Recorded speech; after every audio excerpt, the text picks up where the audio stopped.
राजू ने पिछले महीने का किराया नहीं दिया था शायद। लिखा होगा डायरी में। हाँ, उसके ऊपर 2 महीने का किराया हो गया बकाया। अच्छा। पापा का बस चले ना तो लोग फ्री में रह के जाएं घर में। सही कह रहा हूँ पापा। आपको क्या जरूरत है ऐसे किराएदारों को रखने की जिनके बस की किराया देने ही ना हो?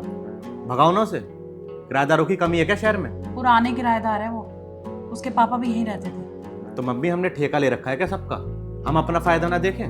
लोगों ने 6-6 मंजिल मकान बना रखे हैं, लेकिन हमारे आज भी सिंगल सिंगल कमरे किराए पे चढ़े हुए हैं, जिसमें आधे लोग किराया देते हैं, आधे देते ही नहीं है। किराया तो बेटा सभी देते हैं। पापा टाइम पे कोई नहीं देता किराया। बेटा वो कौन सा नौकरी करता है? जैसे जैसे उसके पास आते हैं वैसे दे जाता है। कहाँ जा रहा है तू? उस राजू के बच्चे से ना किराया लेने जा रहा हूँ। कोई जरूरत नहीं है, दे जाएगा वो। दे तो रहा है किराया। 2 महीने से हमारे घर में पैसों की बारिश हो रही है, और आप ना पापा बस हिसाब लिखते रहना। आपके बस की नहीं है किराया लेना। अरे वहां जाके कोई बखेड़ा खड़ा मत कर देना। अरे छोड़ो पापा। भैया नमस्ते। अंकल जी हैं? अंकल नमस्ते। हाँ राजू आओ, बैठो। ये आपका किराया।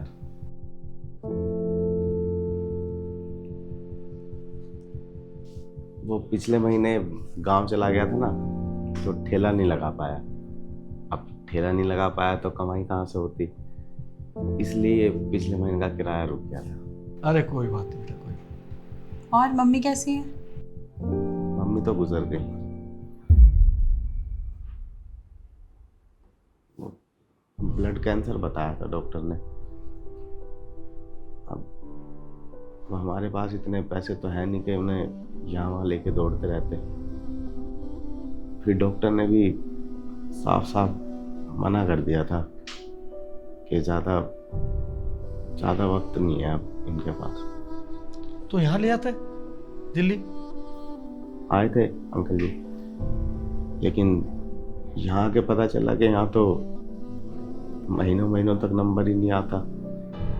फिर पिताजी ने कहा कि दवाई ही खिला लेते हैं, जब तक सांस है चलती रहेगी। मैंने गांव से आपको कई बार फ़ोन भी मिलाया, लेकिन आपका नंबर नहीं लग रहा था, और अनिकेत भैया का नंबर नहीं था मेरे पास। तो अब तो पापा तुम्हारे अकेले रह गए होंगे। हाँ आंटी जी, सोच रहा हूँ कि बीवी बच्चों को और पिताजी को यहीं बुला लूँ अपने पास। बेटा एक कमरे में गुजारा हो जाएगा तुम्हारा? हो जाएगा अंकल जी गुजार। जब यहाँ आए थे तो आपके मकान में ही आके रहे। अब छोड़ के जाने का मन नहीं करता। और अंकल जी इसमें ना 500 रुपये कम है, मैं अगले महीने जोड़ के दे दूंगा। कोई बात नहीं बेटा, अगर तुझे 100-500 चाहिए तो ले जा। नहीं आंटी जी, हो जाएगा। और वैसे भी अगर कभी जरूरत पड़ी तो आप लोग तो हैं ही, मांग लूंगा। अच्छा आंटी जी, अंकल जी, भैया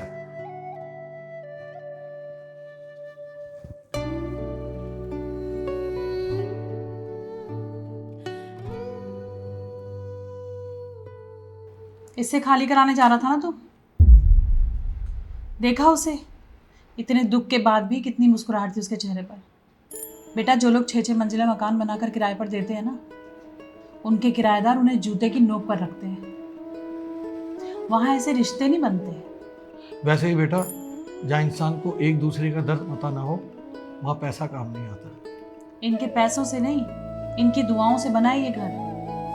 और वैसे भी जब तू कॉलेज में था तो रात बिरात जब भी ज़रूरत पड़ती थी तो ये लोग दौड़े चले आते थे। वैसे ही बेटा, आजकल के ज़माने में पैसा कमाना आसान है, लेकिन इंसान कमाना उतना ही मुश्किल है।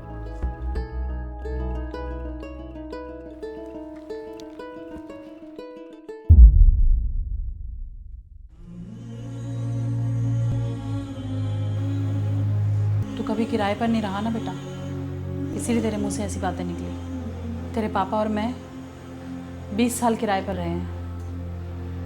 शायद इसीलिए हम किराएदार के दर्द को अच्छे से समझते हैं।